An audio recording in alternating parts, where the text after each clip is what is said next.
Hey everyone, Film Freak here. Just a few quick things before this video starts. This was taken from a live stream that me and my wife did about 2 weeks ago on the 1st of January. And it's pretty much just a condensed version of that live stream with visuals related to what we're talking about. We figured that would be more fun to watch for the general audience who doesn't really watch my live streams, which I am fine with, no guilt. But if you are interested in watching the unfiltered, uncut edition, both live streams, because we had to stop the live stream for a brief period, they're on my channel. I'll link them here above the thingy. It should pop up there. And two more bits of housekeeping before we start. The game I'm playing throughout the footage here is M-rated. It has lots of blood and lots of nudity. So if you're bothered by that, you've been warned. I tried to censor as much as I could, but, some stuff just gets through. And one last thing before we start. I want to give a shout out to my patrons because I've been really bad at that. Thank you to Stage Lined, Carrie Dreblow, and Caleb Shipley for donating to my Patreon throughout the year. Thank you so much. Love you guys. Here we go.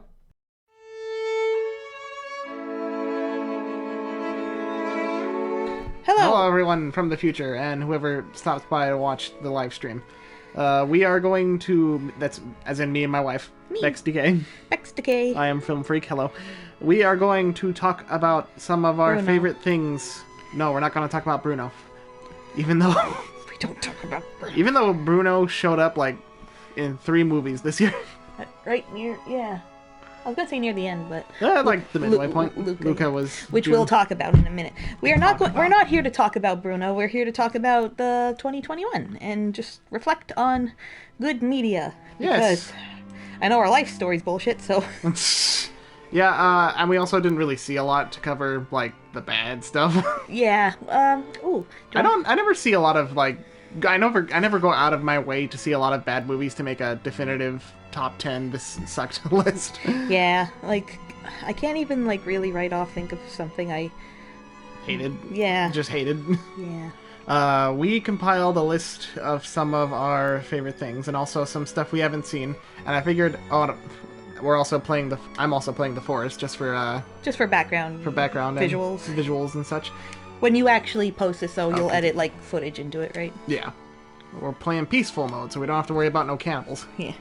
So yeah, we've got a list of some of our favorite things, and also compiled a list of some of the stuff we haven't seen yet. So because I know that there's gonna be comments like, "Hey, why didn't you talk about this? Why didn't you talk about that? Why didn't you talk about this?" Yeah, and it's gonna be pretty off the cuff, Yeah, so, I guess we could talk about this. We played a lot of The Forest in 2021. Yeah, we did. Yeah. We haven't beaten it yet. Well, you beat it. Well, I beat it. Our group game hasn't beaten it yet. Someone jumped ahead. Anyway, for the stuff that we haven't seen yet, first off, Arcane. That's a Netflix show based off, what is that, League of Legends? Yeah. Haven't seen it yet. Heard good things, though. Especially from, the animation point. Our friend Carrie watched it. Yeah. And she she doesn't game much. At least not, League of Legends. Who plays League of Legends? I'll tell you who plays League of Legends. People who hate League of Legends, apparently. Yep. Every meme I've seen has been don't play League of Legends. I've never played League of Legends. Show, if it weren't for, the buzz the show is getting, I probably wouldn't care. Yeah. Yeah. But yeah, I've heard good things about it, and the animation looks pretty neat. My friend Drew from back in Vegas played a lot of League of Legends. I remember in college he played it a lot with his friends. And he doesn't seem like a bitter man, so that's good. He's a pretty joyful man. Yeah. So I guess he didn't let it break him. That's the secret. Good for him. Good for him. Next on the list, Invincible. Yeah, that was the meme at the start of the year. Yeah, it was the J.K. Simmons kind of hot super dad going, "Think, Mark, think." It's a Amazon Prime show, isn't it? Yeah. We have family who will let us use their Amazon Prime because... But we never do. Yeah, it's hard to watch shows. It is hard to watch shows, especially shows that I think the model for Prime is the same as Netflix, right? Binge format? Yeah, I think so. And Yeah, we've watched like 20 seasons of Bob's Burgers in the past 3 days, but like that's easier because that's like a background noise show because we've seen it.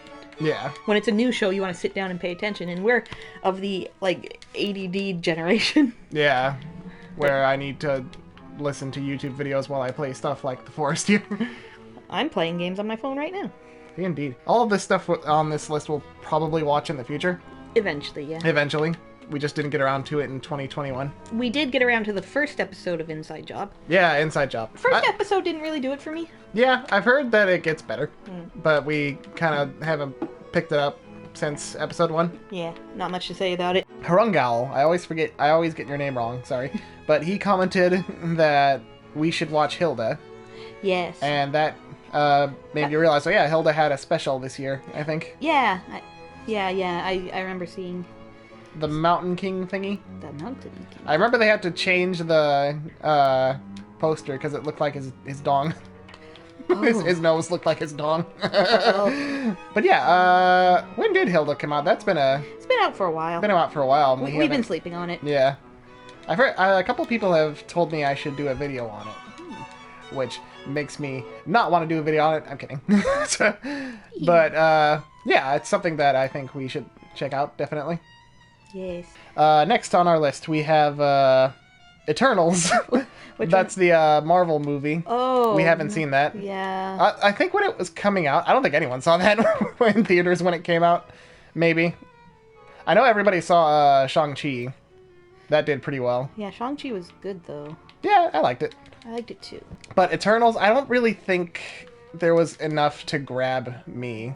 Personally, I can't speak for like everyone else, but yeah, I mean, like when it comes to the Marvel franchise, I always say this. I always say I'm getting the superhero fatigue. I always say it's a lot, and it is, but I still keep up with most of it. Yeah. But nothing about Eternals made me want to watch it. Yeah, I'll definitely check it out when it comes to Disney Plus for free. Yeah.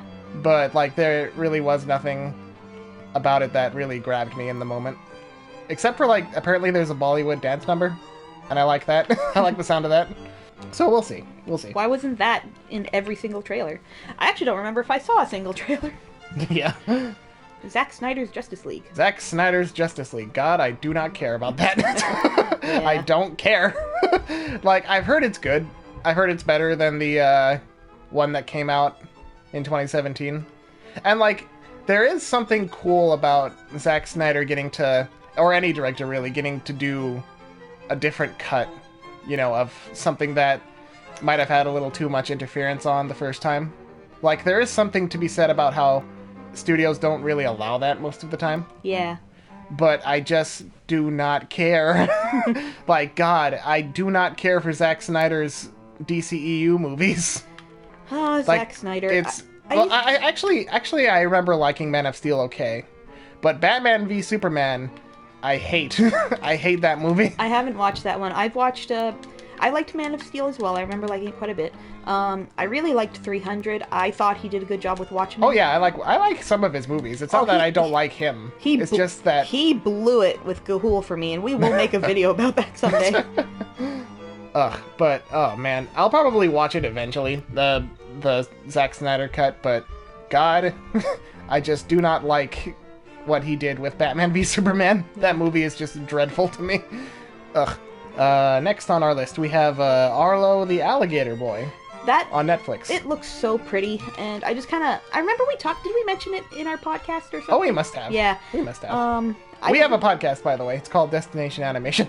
It's delightful. Yeah, we haven't done it all year because we're bad, but we might change that soon. Yes. So keep an eye out. But yeah, Arlo the Alligator Boy. Who did that? I don't know. I don't think Craig McCracken did it. He did another show on Netflix that we also haven't seen. What was it? What was that thing called? It had a really unique animation style, like... Oh, I know what you mean, but I don't remember what it was called. Yeah, I can just look that up real quick. Kid Cosmic. That did come out last year. And we also have not seen that. It looks really cool, though. Like, everything that we haven't seen looks neat. It's just that we're bad at getting into new things. We're bad at taking the time. Yeah. There's so much... I think that's kind of the problem with, like, streaming in general. Like, there's so much new stuff coming out, like... Constantly that it's hard to prioritize what to watch sometimes. Especially with the binge format, which we've binged about Binged. before. Week-to-week format is so much better. Yeah, especially, like, you look at the Disney Plus shows, some of which we'll talk about on here, and, like, even, like, the Book of Boba Fett came out, just, like, last Wednesday at the time of this recording, and it's not, like, the most gripping thing I've ever seen, but it's like, yeah, I'll watch this. Yeah. I'll keep watching this. Cause like 1 hour a week is much less of a commitment than like 8 hours in a weekend. Yeah. And like you don't have to, but if you want to keep up with the buzz and everything, like you do have to. Kinda, yeah. And let's see what else we got. We got Vivo. That was a movie that came out on Netflix. Vivo. I think Lin-Manuel Miranda did the songs for that too. And right? I think he voiced the Vivo. The monkey? He does, yeah. He's not a monkey. He's a kinkajou. A kinkajou? They made a... Listen, I have always been like an animal kid. Yeah. That creature in this film, that's not a kinkajou. Jason, put up a picture of a kinkajou. And Jason from the future. Editing Jason, and put up a picture of Vivo. That's not the same animal. And Vivo, he has like so many things that are so specific to character design for monkeys. Like I could go on. Yeah. Maybe I will. We could go on. Yeah. Maybe if we actually see Vivo. Maybe. At some point. I don't know. I'm not terribly interested in it. Yeah. It's just another movie. Yeah. Speaking of movies, we didn't see a lot of movies this year because of the pandemic. We wanted to wait until we got our booster shots and our initial shots. Yeah. And everything. But the movie we wanted to see when we got our shots was A Quiet Place Part 2. Because that was the movie we were going to see like right before all the theaters closed.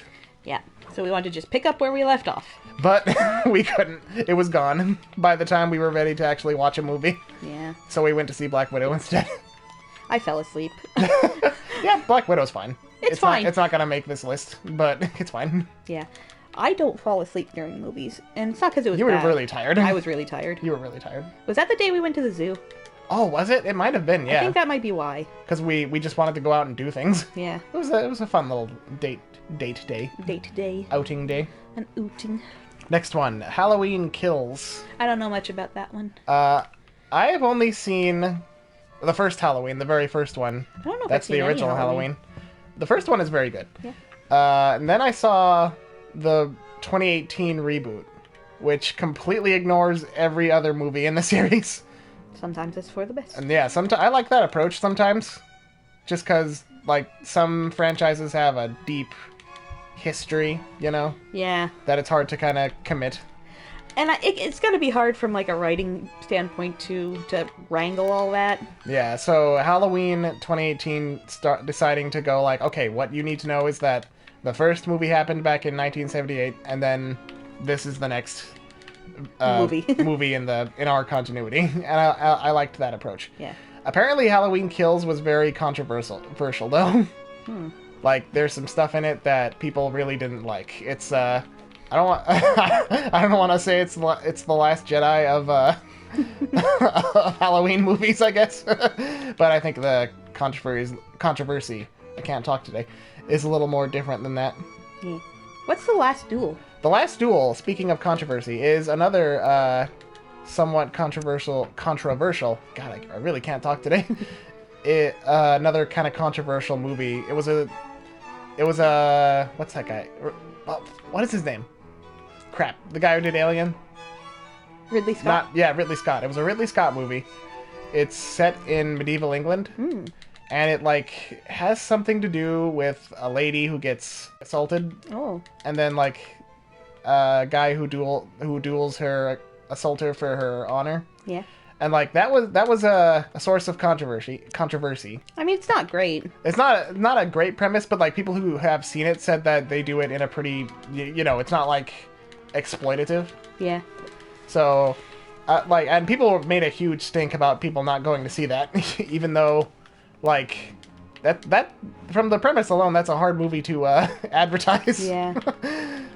But yeah, I haven't seen it. Heard some things about it. Some good, some bad.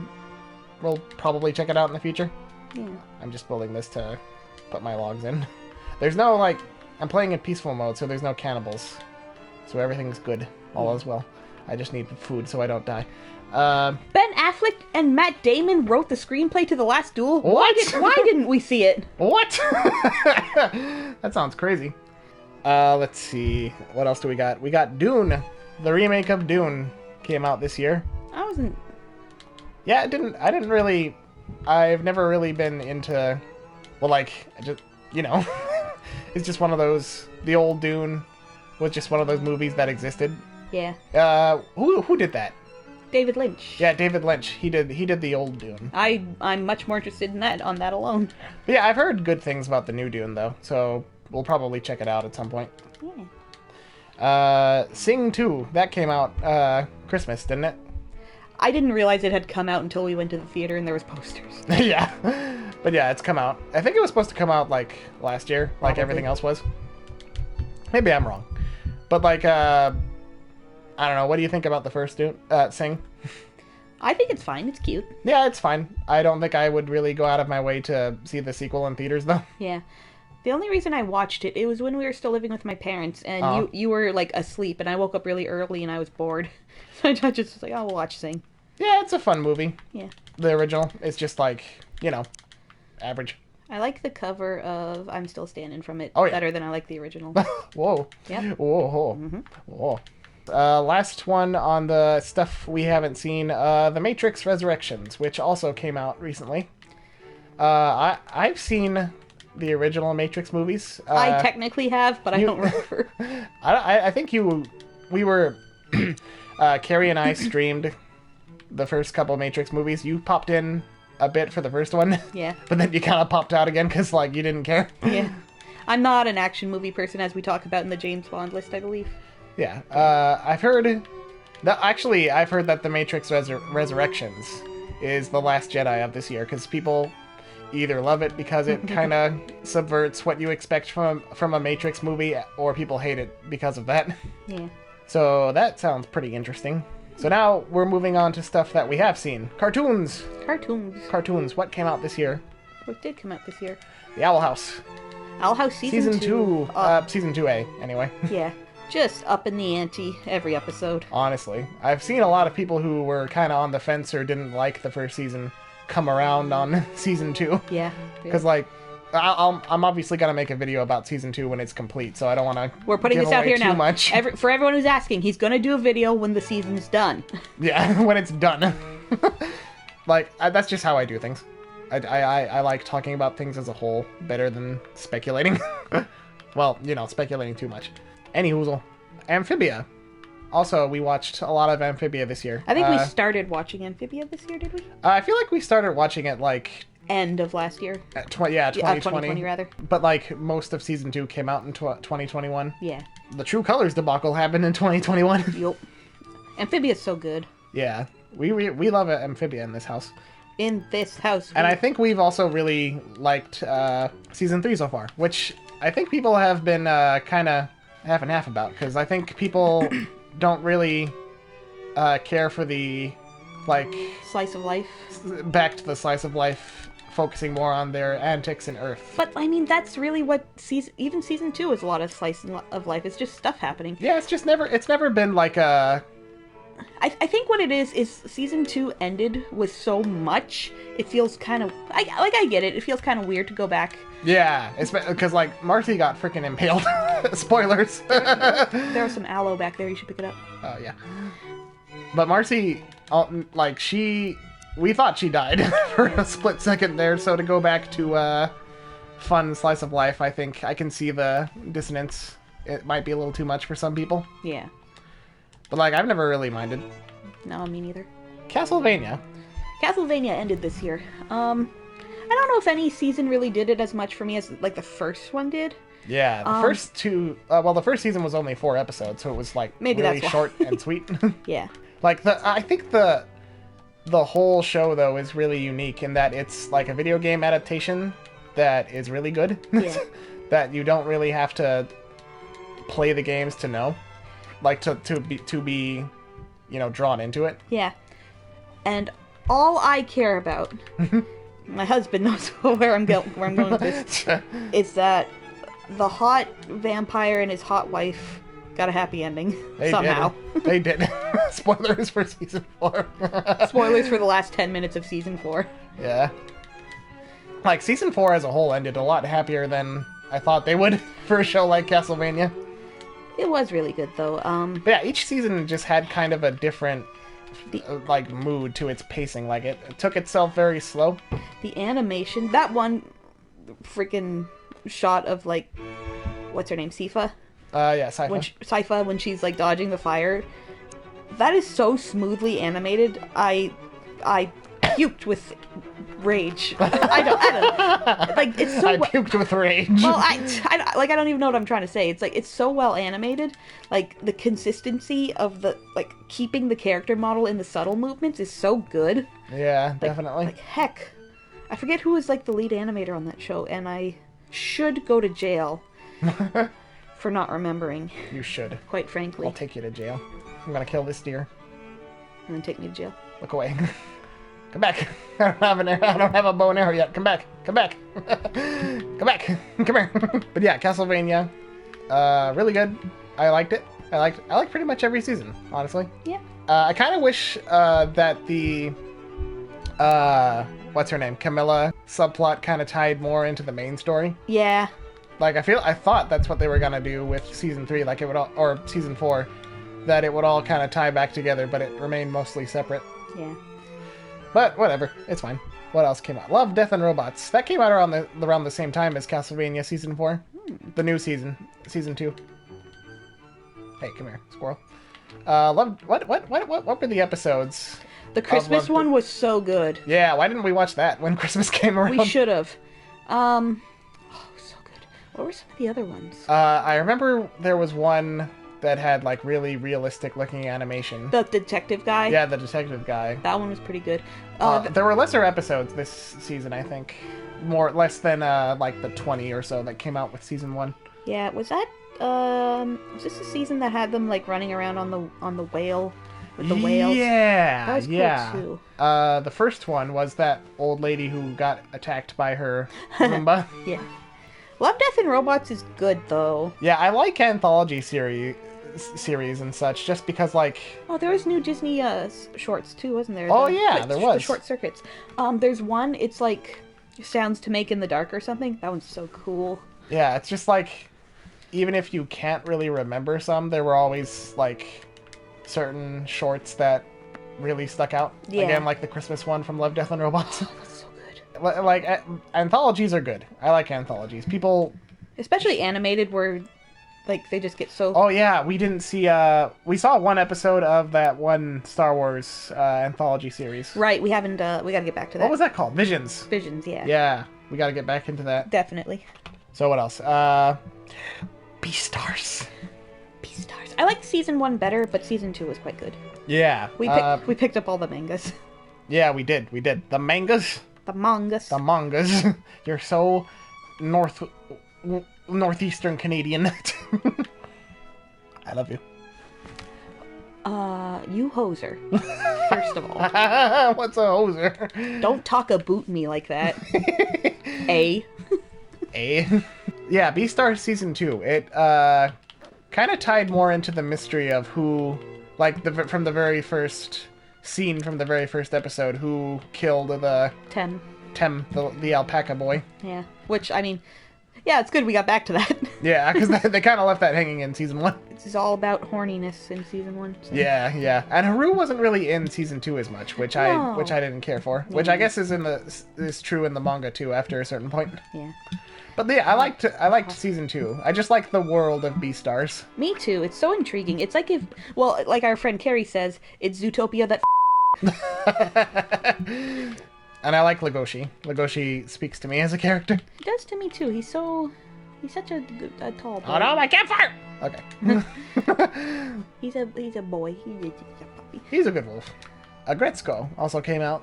Season 4. Season 4. That came out December. A couple weeks ago. Yeah. I like Gretzko. I like Gretzko I've liked it ever since the first season came out, because I was working at Target at the time. And not having a good time at Target? I was not having a good time at Target. Because, like, I worked on like the flow team, the people who unload trucks and such for Target, and our manager left the store or got replaced by this guy who really sucked. So I really related to Retsuko just not having a good time at work and getting constantly badgered by her boss. Yeah. And like Agretsuko has always had kind of fun with that, where, you know, it's like it talks realistically about like the downsides of capitalism and such, but it does so in a really funny way. Yeah. You're not supposed to live to work, you're supposed to work to live. Yeah, it's always, every season is about like that balance between personal lives and work and getting married and dating Jeff Bezos or whatever. Yeah. This last season, though, I like what they did with it. It was quite different. It wasn't so much about, you know, the love life. I mean, a little bit between Haida and Retsuko. That they seem to finally be resolving the will they won't they, which is nice because Jason hates those. Well, I don't hate them. Except you do. It's just like it's just when they drag it out. Yeah. I like a good slow burn, you know. Yeah, fair enough. But like from the trailer of season 4, it was like, oh, they still dragging out the will they won't they with Haida and Retsuko. But I think they're working to resolve that finally. I like the whole approach with Haida kind of losing his way. Yeah. Like that was an interesting approach. Yeah, totally. And main cartoon, I think both of us will say this was our favorite, Centaur World. Because we watch Centaur World and nothing is better than Centaur World. Then Centaur World. In Centaur World. Wow. You didn't know that the letters moved for the longest time. Leave me alone. Leave me alone. Such a good show. Honestly. I think when the first trailer came out, everyone was like, oh, what is this? This is just a lol so random kind of show, but... It is. It is, first of all, but like, also, it's really good. I described it... I always describe it as like He-Man meets My Little Pony. Yeah, definitely Adventure Time vibes, too. Yeah, like, but it's the kind of 80s show vibe where if you took a character from He-Man, or like a steed from He-Man, and put that in a colorful My Little Pony Sugar Bowl-esque show from the 80s. Yeah. Because, like, I don't think it, like, clashes at all, though, with, like, the darker lore of, like, the villain of Centaur World, the Nowhere King. Because, like... My Little Pony from the 80s had some pretty dark villains, too. On the anime... I remember we were watching it, and, like, the first 5 seconds, the animation was so beautiful, and we were both like, okay. Fluid. Like, whoa, what's happening? And the songs were really good. Like, it's way more of a musical than it was advertised, I think. Yeah. I'm getting bored with this, so I think I'm going to switch over to my game that has stakes. Yeah. You're still going to play it without sound, though, aren't you? Yeah. It'll be fun. But yeah, Centaur World, what do you prefer, Season 1 or Season 2? Because those both came out this year. I think I like Season 1 better, but I gotta watch Season 2 some more. Yeah, like, I think Season 1 story is like, you know, it's more of the typical, okay, we gotta go here. And we also have to collect these things. It's it's a road trip story where the herd... Yeah. like, gets to know each other and they bicker and they fight, but, like, they come together as a family in the end. As long as you are with us, you are home. It's very good stuff. It's wholesome and beautiful. Yeah, it's wholesome. That's the thing, too. Like, it's a very wholesome show, even when they're dealing with really dark subject matter. Yeah. And it does get really dark. Like, even the villain gets his moments. Yeah, totally. Are you gonna fart again? No. That was me. Oh, yeah. That was good. Oh. So yeah, I think definitely Centaur World came out in clutch as our favorite thing of the year. In general, would you say? Probably. Definitely my favorite cartoon of the year. Definitely. And that's like, we also love Owl House and Amphibia, but like for what started this year, Centaur World was a shining light in our lives. Honestly. And it's such a surprise too, I think. Such a surprise. That's what really... Because like, obviously Owl House Season 2 and Amphibia Season 2 and 3, like, we knew we liked those shows. Yeah. So, very good. Very good. Big recommend. Hi, me again. Want to interject here because we actually forgot 2 very important cartoons. First one, Adventure Time's Distant Lands. Really good. Well, like, the whole Distant Lands miniseries has been a really nice kind of check back on characters that we said goodbye to a couple years ago. And this year we had, what was it? Finn and Jake together again, I think, and Wizard City. Wizard City was pretty fun, but I think Bex and I both agree that the Finn and Jake one was really nostalgic and really heartfelt. It was just a nice kind of topper to Finn and Jake and a lot of other characters' arcs. It was just nice to see them together again. There you go. And the other major show we forgot, Tuca and Birdie. I can't believe we forgot this. It was a Netflix show. It got canceled after one season, but I guess it got shopped around after, and Adult Swim picked it up, and thank God it's back, and it's still just as weird and funny and poignant as it ever was. It's really good. Go check it out. And, well, I'll just let Past Me take it over again. Bye! I'm trying to open this thing here. It's hard because it's in the log. This is one of those games that's a little sometimes. Sometimes. It's kind of buggy, but, like, it works most of the time. There we go. Really excited for the sequel. Yeah, the sequel looks really cool. Oh, so that should come out this year. The Forest, it didn't come out this year, but we played it a lot. Yeah. Yeah. Good game. Yeah, pretty good game. Really scary. Yeah, like when you're first starting out. I was just like hanging out in our bedroom and I was bored, and I was just kind of looking through the PlayStation store, and it was on sale for $12, and I didn't know about it, but I felt like I had heard of it, so I was like, okay, whatever, I'll buy it. And I bought it, and it was terrifying. Yeah. And I sent some snaps to my cousin, Snapchats, of some of the monsters just walking around in the distance, and he was like, all right. And he also bought it, and then you bought it. And then I bought it, and we played together. Yeah. Really excited for the sequel, though. Like, it looks like they're just going to tighten the screws. Yeah, the plane spawns differently every time you play the game. Does it? In different locations, yeah. Oh, never knew that. Anywho, we've talked enough about cartoons now. Let us talk about movies. Was The Green Knight the first movie we saw coming back? No, Black Widow was. Oh, yeah, all right, yeah. But, like, I wanted to start out our list with, like, more obscure stuff that people might not have seen as much. Yeah. And The Green Knight was definitely pretty out there, indie kind of movie. I say indie. It's A24. Yeah. No, it was interesting. Where did I spawn?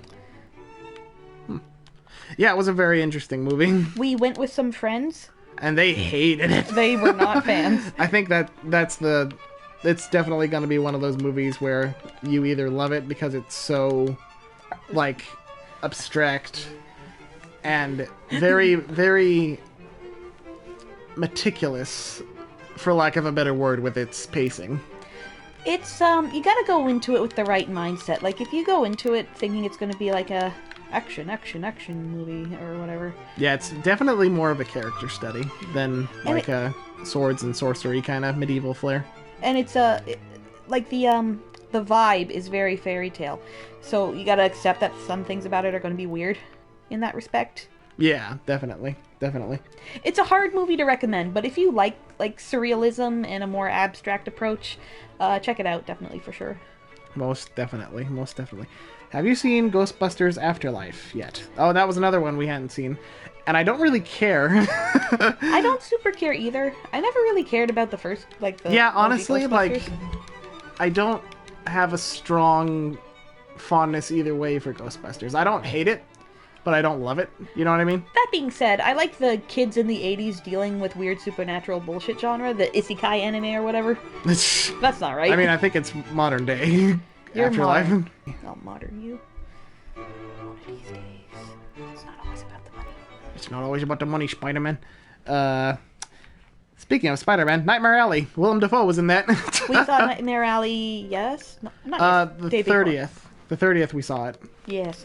That's a Guillermo del Toro movie. A thriller. A remake of a noir pulp movie that came out in the 40s, I think. Based off a book. Nightmare Alley. It wasn't as horror-y as I thought it was going to be. It was a lot more down-to-earth than a lot of Del Toro's movies. More of a thriller. Like, there's no supernatural element at all. They tease it a lot, though, with Enoch. Yeah, it's always... But it's like freak show, carny aesthetics, but also mixed in with Art Deco early 40s New York in the second half. Like, it's very good. Del Toro movies are really good. I love Del Toro. It got buried intentionally by Disney under Spider-Man No Way Home. So, Because they're cowards. yeah, they just don't know what to do with the Fox movies they inherited.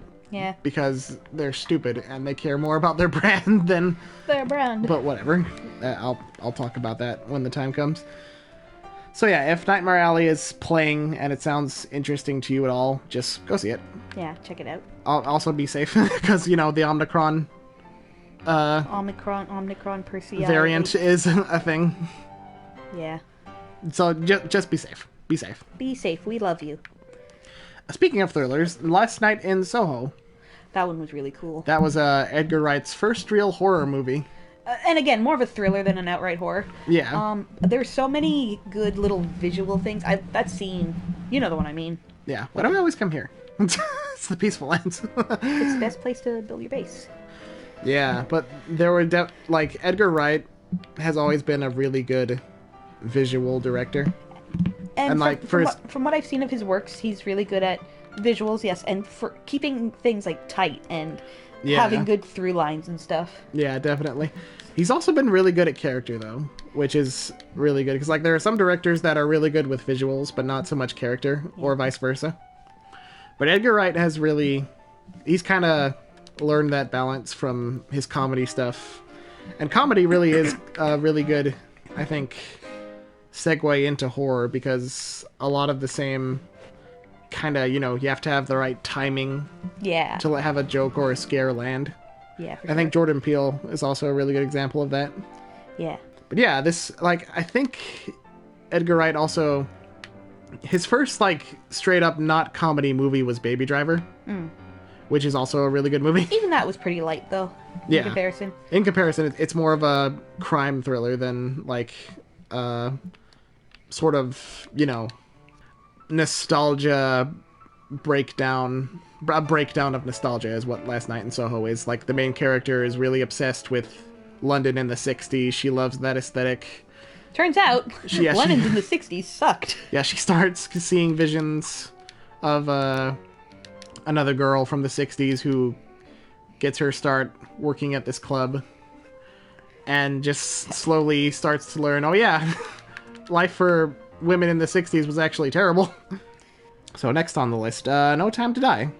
Whenever a big James Bond movie comes out, I think the mood is a pretty nice one, because you kind of want to, well, I wanted to, for the purposes of making those videos we did, rewatch the entire series up to that point. All you need technically are the Daniel Craig ones, but it's Bond 25 and it's been really anticipated. It was one of the first major pushbacks from COVID. Yeah, that got delayed a year or two. Yeah. I think actually it was supposed to come out 2019, and then it had a regular delay. Yeah, it had a regular delay because of scheduling and reshoots and whatnot. Yeah.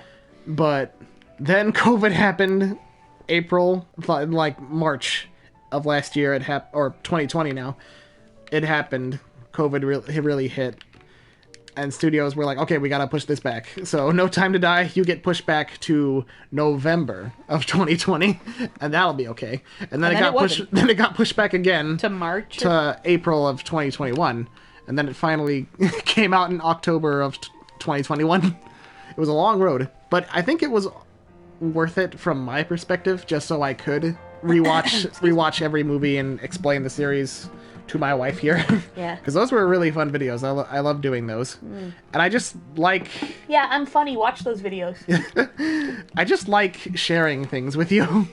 Yeah, that's why I'm here.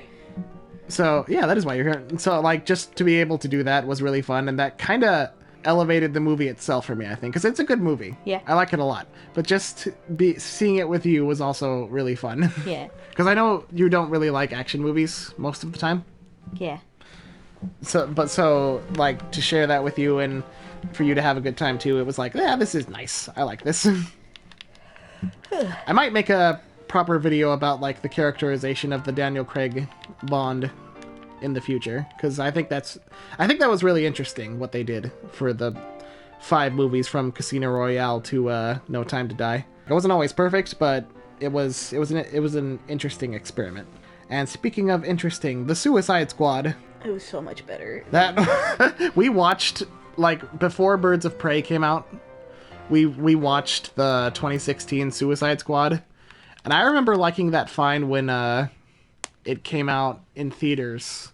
I think because, like, Batman v Superman came out a few months before, and I absolutely hated it for how dismal and just joyless it was. So when the Suicide Squad came out, the David Ayer one, it was like, okay, this is at least trying to have fun, so I appreciate it for that. But then rewatching it, it was like, no, this is bad, actually. This is really terrible. We liked Birds of Prey. Birds of Prey was really good. Like that, like genuine joy. Like, yeah. Like, have fun with your superhero movies. They're all wearing spandex. Have fun with it, for God's sake. Like, don't be so freaking self-serious. Yeah. That's my major problem with the Zack Snyder movies. But, like, the Suicide Squad, the best thing they could have done was get James Gunn. Yeah. That was right after he got fired by Disney.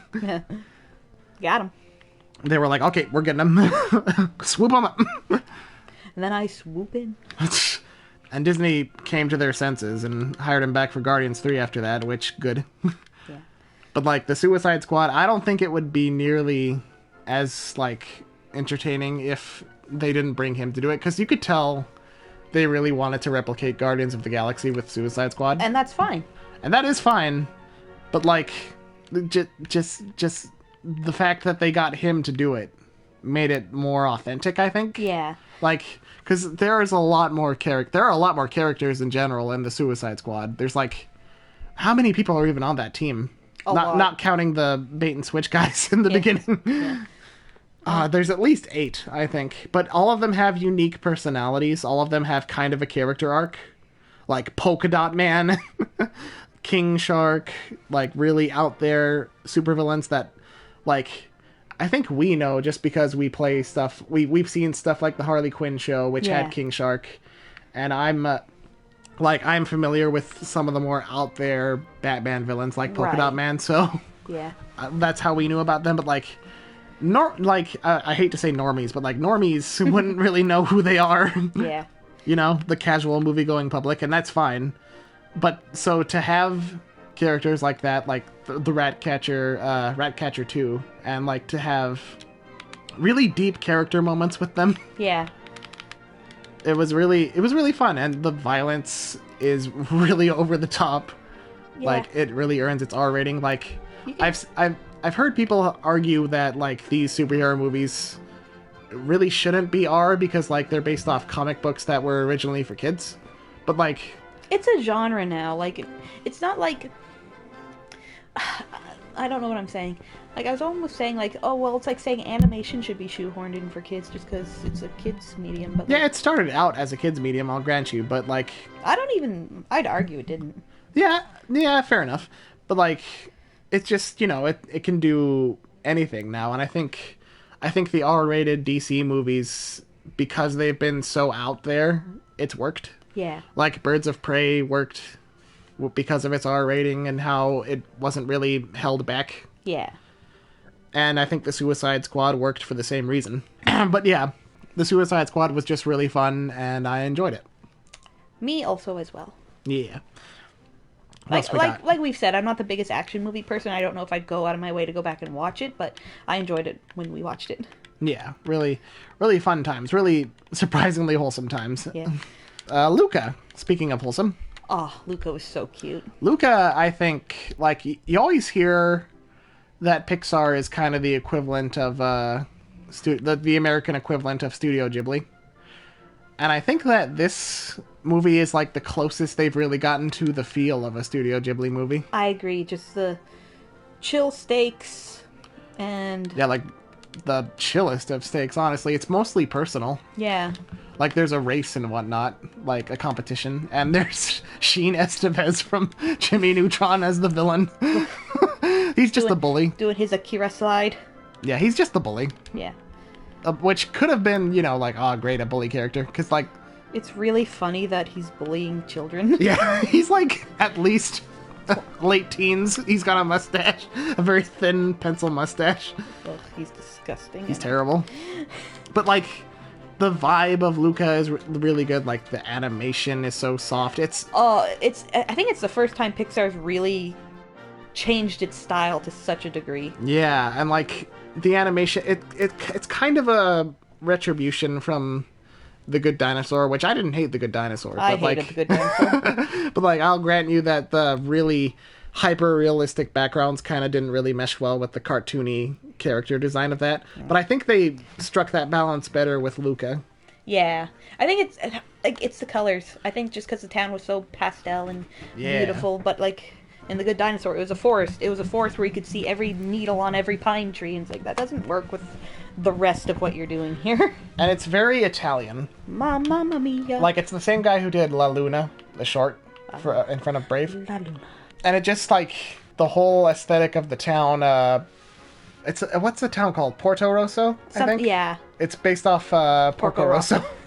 Is it really? Yeah. It's a shout out to Porco Rosso. That's wholesome. Yeah. My first impression of Luca, says Sad Ostrich, was that it looked like clay animation. Yeah, kind of. Yeah. Honestly, they have kind of that structure to them. Kind of rubbery, kind of soft. But yeah, it's much different animation than we've seen from Pixar. And I really like that studios are kind of branching out, because like the character animation for humans, especially in Pixar and Disney movies, can look samey. Yeah. They've looked samey for the past couple movies now. Yeah, and we can thank Into the Spider-Verse for that. Honestly, yeah. I really believe that that's the movie that made the studios stop and say, "Oh, wait, we can." We can, and we should. Yeah, like The Bad Guys from DreamWorks that's coming out this year. Yeah. It's got that look to it too. And the look that is also present in The Mitchells versus the Machines. Oh, we just watched that last night.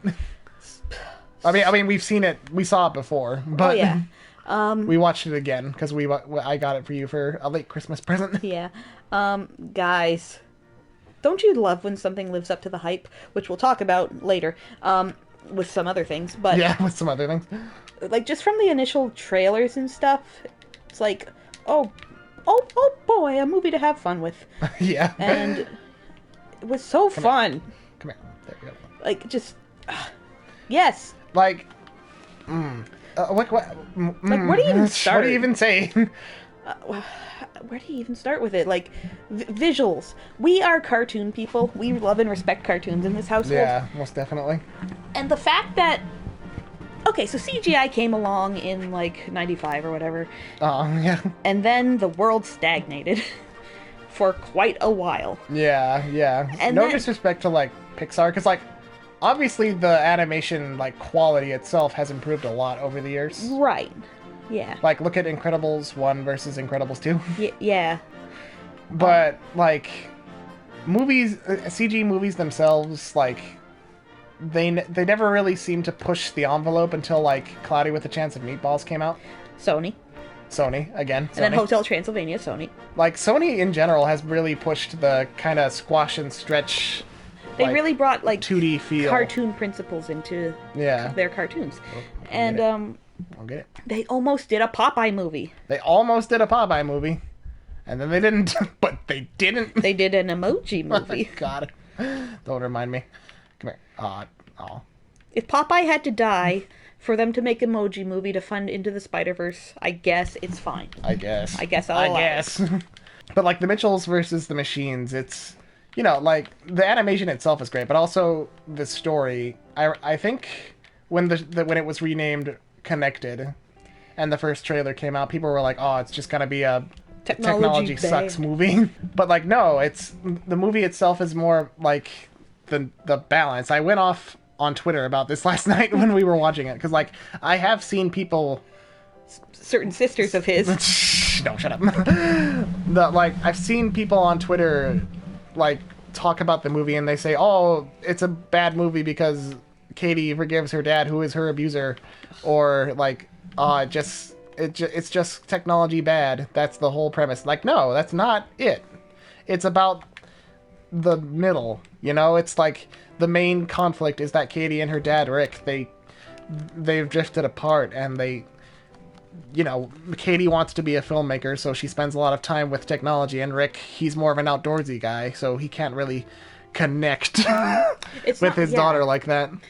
But it's not because of tech. She could have been, like, passionate about anything. Yeah, like art or... Well, that's what it was. It was art. It wasn't like... Yeah, it's just a different kind of art. She was a social media addict. She was a filmmaker. Yeah. And, like, they do have a couple jokes where it's like, oh, nice to see you guys bathed in a ghoulish blue light. But it's like... That's just a... It's fun. It's just fun satire that we can all understand, you know? Yeah. A fun little poke at how technology does kind of rule our lives now, though. That's not really up for debate. It's not, and it can be a good thing and it can be a bad thing. But the movie doesn't like treat it like, oh, this way is correct. It's a nuance. Yeah. Nuance, ever heard of it? Nuance. Twitter hasn't. It took tropes that have definitely been done before, but made them genuine, if that makes sense. Yes, it does, Sad Ostrich. I agree. I agree. I'm just killing fish to gather my thing here. Wait, oh, I thought that was a cannibal. Okay. The deer in this game are so cursed. They are. Anything else you want to say about Mitchell's versus the Machines? Because I think we've both kind of talked about that, like, to ourselves enough. Where... Yeah, it's, like, hard to think of what else to say because we said it all. It's, like, every character is so lovable. That's so important. Yeah. Like, I think when we were first watching it, like, the brother, Aaron, like, his voice was so deep, it was like, okay, is this gonna, like, not mesh well because he's got a very deep voice, but, like... He's played really well. Yeah, he's played as a kid. He just has a very deep voice, and I think it fits his character. Yeah. It's very well done. And, like, I think the movie, like, Katie is a lesbian. That we find that out, like, at the end of the movie. But I think, like, the movie doesn't, like, go out of its... I think of Disney always going like, oh, our first gay character, they make such a big deal over nothing. Yeah. Over side characters that can be easily dubbed over or removed from the movies. This was literally the plot of my dream last night, about how a lot of movies put in the token gay who's so easily, like, cut out for international audiences, and then you got, like, the Owl House. And again, you could cut out the line where Katie's mom, Linda, asks, oh, are you and Jade official yet? But, like... And they probably will for international They probably releases. will, but, like, it's still part of Katie's character, though, you know? She's queer as f***. It's integrated in a way that, like, it feels genuine.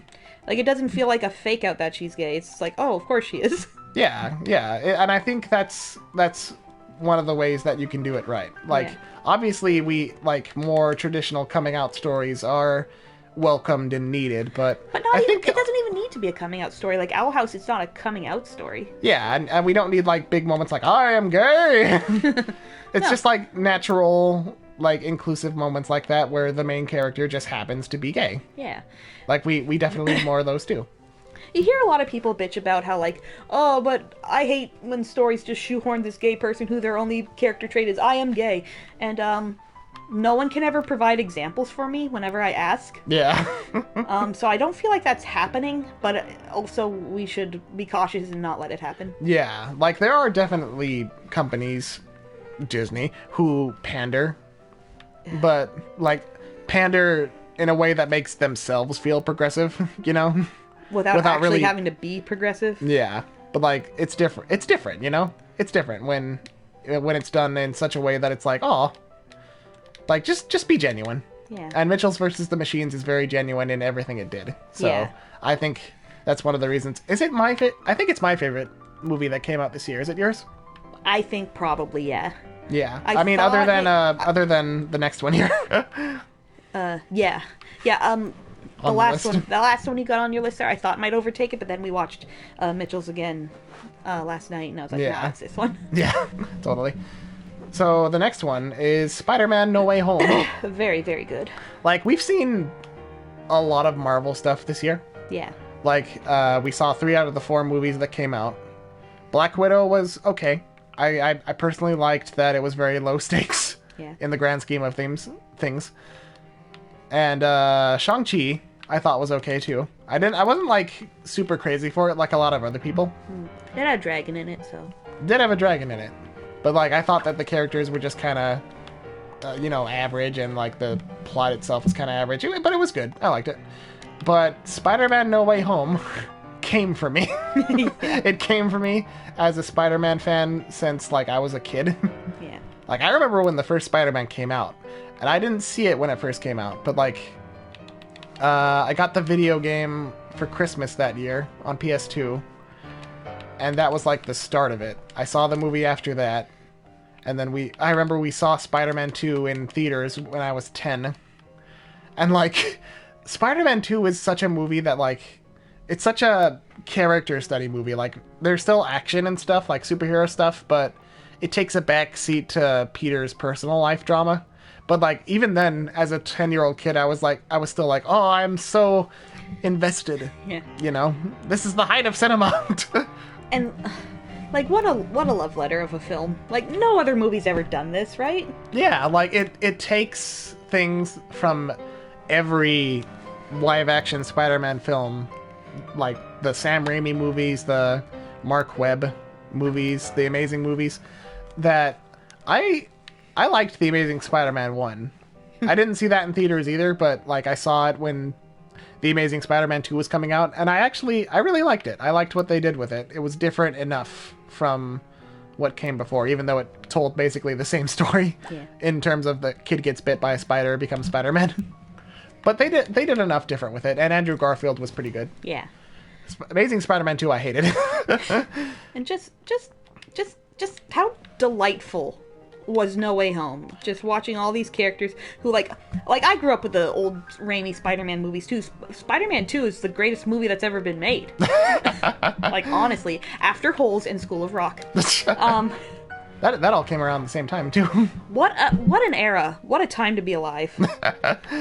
But yeah, like the Tom Holland Spider-Man movies too, like they've had their complaints. Like people have said that Tom Holland is a little too Iron Man Jr., And I can get that. I get that, like Vulture and Mysterio both being connected more to Iron Man than Spider-Man is a little a little too dependent on the biggest character in the MCU. But I mean, No Way Home, I think, really went a long way to kind of rectify that, but also make it so that it wasn't completely retconning things from the last two movies, like certain other movies that Disney has done.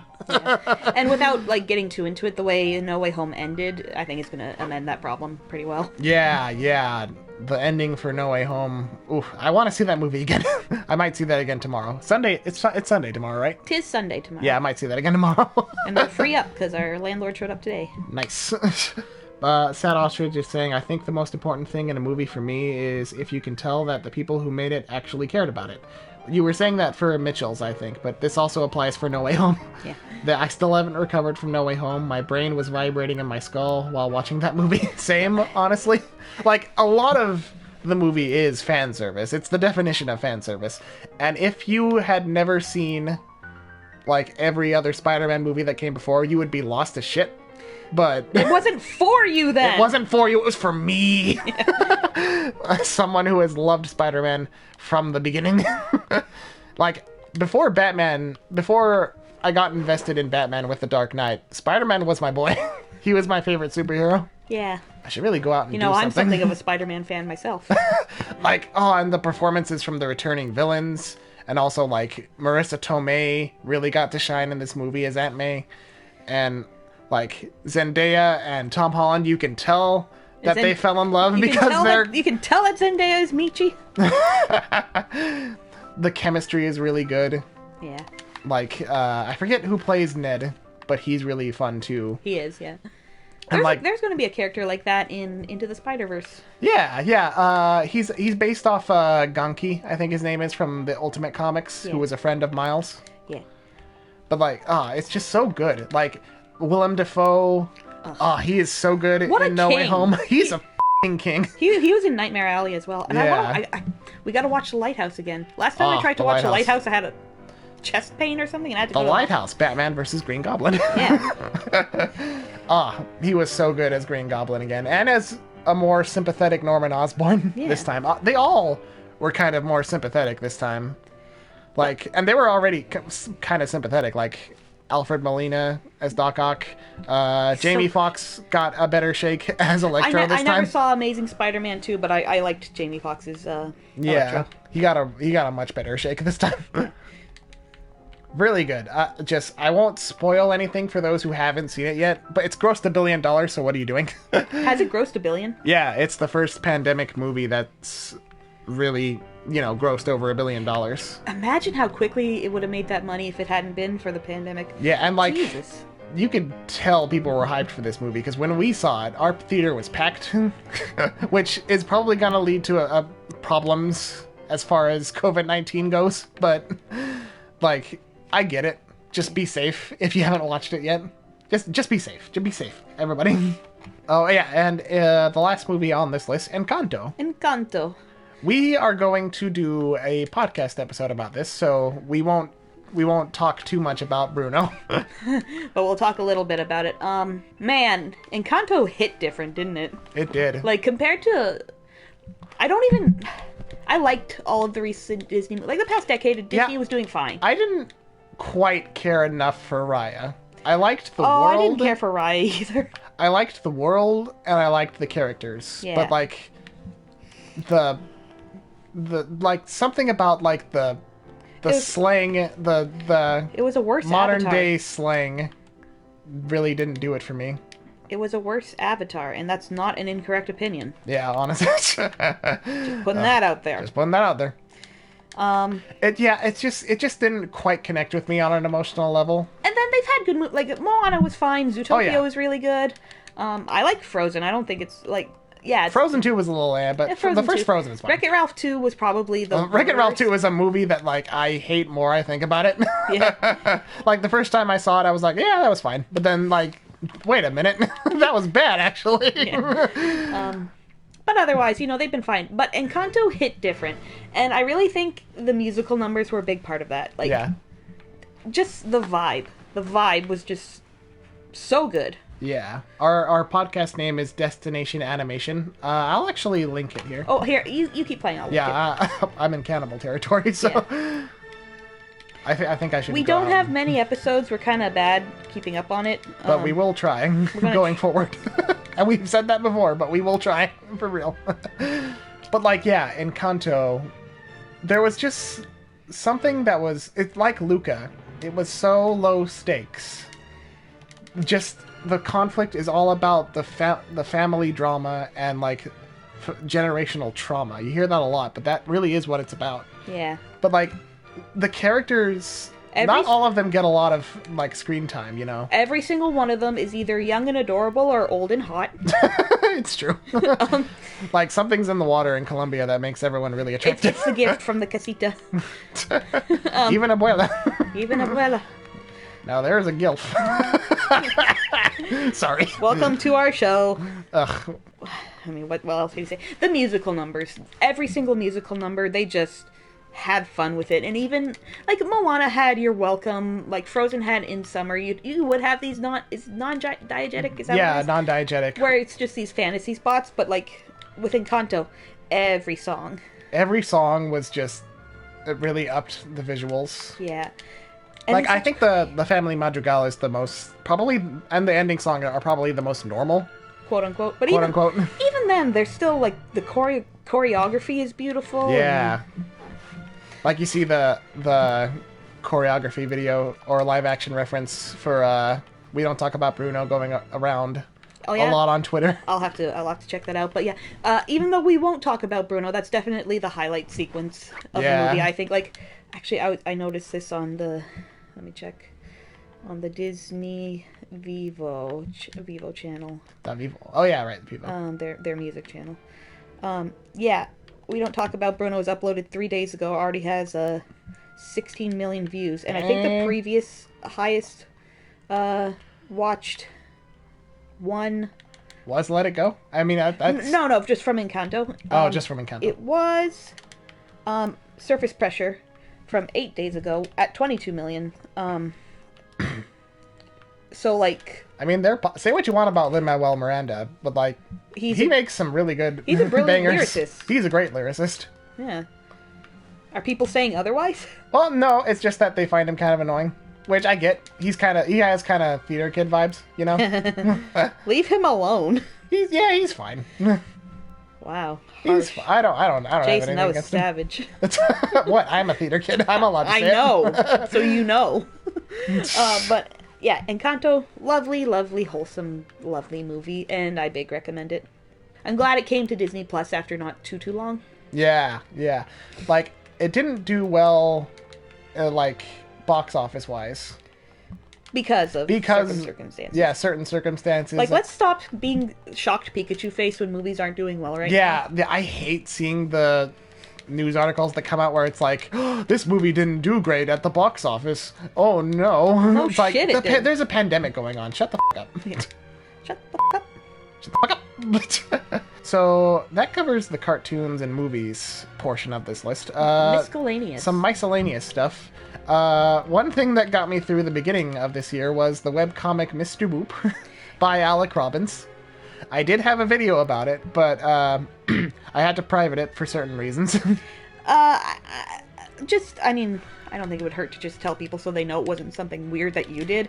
It's because he talked about Chris Chan in it, and yeah, we don't talk about Chris Chan. we don't talk about Chris Chan anymore. It's not funny anymore. No, it really never was. But like, that's a whole other can of worms. Yeah, we're not going to get into that. Mr. Boop, what a weird ass comic. It was a web comic about a guy who obviously was writing a self-insert story about how he was married to popular 30s icon Betty Boop. Yeah. And it's still on his Twitter, I think, Alec Robbins. And he has a whole website for Mr. Boop. Yeah, just search Mr. Boop. It's buck wild. It's so crazy. And, like, it's so non-funny that it loops right back around to being hilarious. Yeah. Just, like, every joke in every early panel is like, I'm married to Betty Boop and she's hot. Right? It's just so crazy. And just getting all these other popular cartoon characters in on their sexual escapades. Yeah. Oh, Like, it's a very not safe for work comic. no, it's not for babies. It's not for babies. But, and he was apparently married, speaking of Porco Rosso, he was apparently married to Gina from Porco Rosso.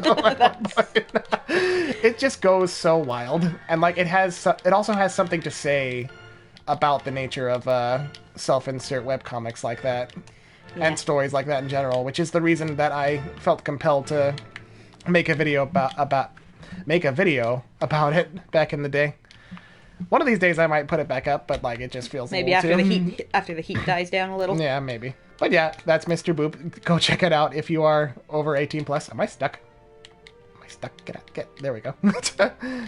Let's see what else we got. WandaVision. WandaVision was great, and then it wasn't. I have nothing else to say. Like, as the first Marvel show, it was the first Marvel thing that came out, like, after, like a whole year in 2020 of no Marvel content, which some might consider a good thing. Like, I don't hate the MCU. I'm not gonna pretend to be all high and mighty and say I hate the MCU, because I get superhero fatigue, and I get, like, why people think the MCU is, like, kind of bad for cinema, but... Well, what's that clip there from Close Enough? Oh, yeah. The one where... Close Enough! That came out this year, season 2. Yes, we love Close Enough. Close Enough is really good. I can't believe I forgot about that. But yeah, that clip of the guy talking about how superhero movies are killing cinema, and then I'll play the clip here. Actually, superhero stories are part of a rich folk tradition of mythological tales of gods and goddesses. Every culture throughout history venerates its heroes, be they named Achilles and Odysseus, or Superman and Wonder Woman. Besides, the commercial success of these mainstream tentpoles allow their cast and crew to take artistic risks on independent projects that would otherwise never be made. Oh my god, they're smarter than me! But yeah, like, you can make an argument that, like, it's not exactly as simple as that. Like, obviously, Greek characters like Odysseus weren't copyrighted back in the day. Yeah. But... it's fine. The MCU is fine to me. Yeah. But yeah, WandaVision as the first proper MCU TV show. They had the Netflix shows, obviously, but that was kind of like handled like at arm's length, Yeah. That and the ABC shows. So as the first proper MCU show, it's like, at least they did something different. They sure made an entire show out of two characters I really didn't care about. Yeah, I think a lot... Oh, crap. My paint washed And off. then I cared about them. Yeah, like, I think that's the good thing about these shows, too. Like, I also have Hawkeye on this list, but mainly for a character who I will spoil, so be mindful. Yeah, WandaVision was never really on the top of my most compelling characters list, even though I liked her. Did I say WandaVision? You sure did. I did. But Wanda and Vision, both of them. Yeah, they're fine, you know, by themselves, but, like, WandaVision kind of threw, like, its homages to, like, classic TV, like I Love Lucy, The Dick Van Dyke Show. Going from the 50s to modern day TV was a really fun way of, like, just exploring their relationship. And also exploring, like, okay, Vision's dead. He died in Infinity War. So how is he still alive? Like, the mystery element was really good to pull you in. And, like, spoilers for, you know, the show. But the character of Agnes, her nosy next door neighbor. Like, the reveal. Like, people, I think there is something to say that, like, people who may not know much about the comics or weren't really involved in, like, the build-up to it might not have gotten the same, like, oh, this is that's Agatha Harkness. Yeah. Because, like, when the first episode came out, there were, like, so many, like, news articles like, oh, Agnes might actually be Agatha Harkness from the comics. And you know what? I think, we might have talked about this on a podcast episode for something, but just because the mystery was figured out doesn't mean it was a bad mystery. No, not at all. Like, that reveal... It actually means it was a good mystery. That reveal where she comes out and says the name's Agatha Harkness, it was like, yes! And I killed Sparky, too. Ah, Agatha all along, though. What a boop. What a bop. What a boop and a bop. But, like, yeah, that's the thing about a good mystery, is if no one can see it coming and it's just out of nowhere, it's not a good mystery, because that is just out of nowhere. But if there are clues and people are able to put them together, then it's a good mystery. Yeah, totally. Now, like, there are problems with WandaVision in that regard, too. Like, I think someone on the crew was saying, like, oh, wait until you find out who, what was her name? Monica? Yeah. Yeah, like the black best friend, quote unquote. Yeah. Like, wait until you find out who her engineer contact is, and then it turned out to be nobody. Yeah. Or, like, the whole, people really thought that Mephisto was gonna be involved, and he wasn't. Yeah. Like, and the final the finales of every Marvel show have been kind of middling so far. But, like, WandaVision 2, I think they tried to wrap up a little too much, too fast. It became... Well, and it kind of follows the flow of becoming more modern as it goes on, that it kind of became just like a regular superhero movie in the end. Yeah, it lost the really unique angle it started with, which was kind of a disappointment. Yeah. But, like, overall, I think what it did was really good. Yeah. I really liked the vibe of the first few episodes where, like, it would be all puffy and normal and soft and fluffy. And then have these moments where it just turns. Like, I'm a horror fan. I love that shit. Yeah, and if we get, like, more of that with the new Doctor Strange movie, which we'll talk more about in a bit, then I'm all for it. Yeah. Anyway, Hawkeye. Decent show. I liked it for being, like, a kind of dumb action movie kind of thing, but the main reason I want to talk about it... A little spoiler warning. ...is because Kingpin came back, Vincent D'Onofrio from Daredevil, and they were... That's another thing they were teasing throughout the whole show. Like, they kept talking about the big guy, like, they teased... They shot him from, like, the waist down for one scene where he's, like, pinching a kid's cheek. It's not always about the money, but it's about the match. And then, like, episode 5, the very end of episode 5... They're like, oh, that's the guy I was worried about this whole time. The Kingpin. And it's like, ah! I was sick that time when it aired. And, like, I screamed, it's Kingpin! Just forgetting I was sick for a hot second. Ugh. Oh, baby. Ugh. Vincent D'Onofrio as Kingpin in Daredevil was just, like, a phenomenal performance. I've always loved the Kingpin. Like, in the Spider-Man cartoons I've seen him in. Even in the live-action Daredevil movie that isn't very good, but he's Michael Clark Duncan, so he's great. Yeah. Oh, you should watch The Green Mile. You've never seen it. No, I haven't. But Kingpin is always great. And just having him back, and it being the same version of Kingpin, they obviously kind of had to tone him down because, you know, it's Disney and it's like MCU proper, so they couldn't really show him like slamming someone's head into a car door to decapitate him or like anything like that. Yeah, that happened in Daredevil. Daredevil went to really dark places. That's what made it great. So yeah, from that angle, it and like where they kind of leave the season, like they tease that maybe he's dead, but I don't think they killed him off. They would be really stupid to kill him off just to bring him back for just one episode. I don't think they're that dumb. No. I think we'll see him again. But like, I just love Kingpin. That's the main reason that I wanted to talk about Hawkeye. Ugh. Anyway, another kind of controversial thing that I want to address. Earwig and the Witch came out this year. Not necessarily a favorite, but... It's Studio Ghibli's first CGI movie. Yeah, it was a TV movie, I think. Oh, yeah? Which kind of explains its budget. Okay. That kind of makes things make more sense in retrospect. And it's based off, I want to say a shorter novella that Diana Wynne Jones did, who also did Howl's Moving Castle. And Howl's Moving Castle is one of the more beloved Miyazaki Ghibli movies.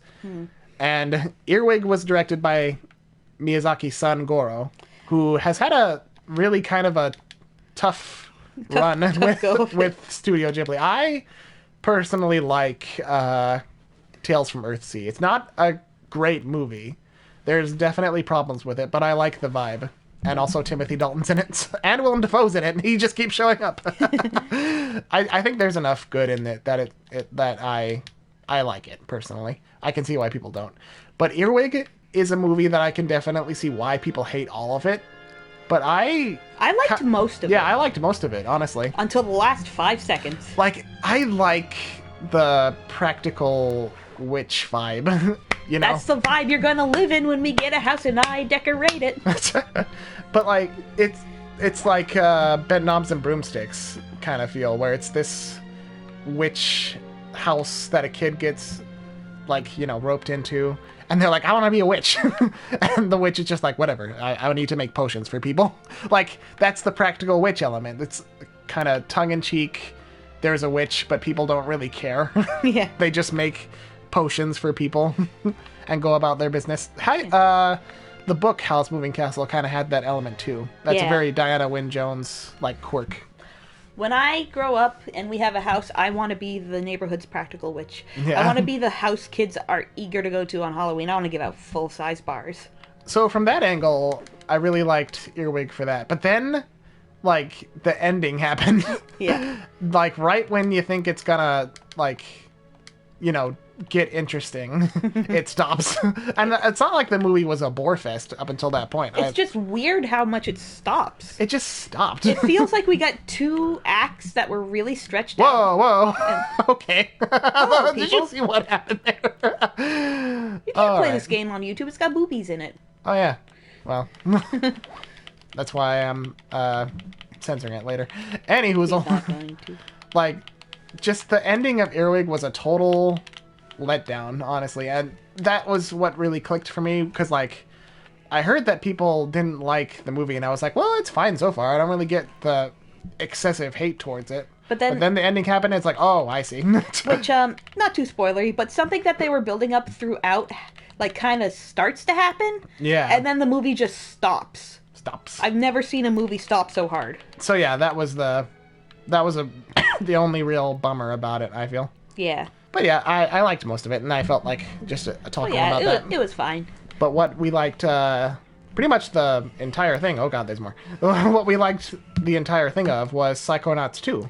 Psychonauts 2. I don't think I mentioned this when we were talking about Mitchells versus the Machines, but you know when you're hyped for something and it pays off, how good that feels? Yeah. For me, that was Mitchells versus the Machines and Psychonauts 2.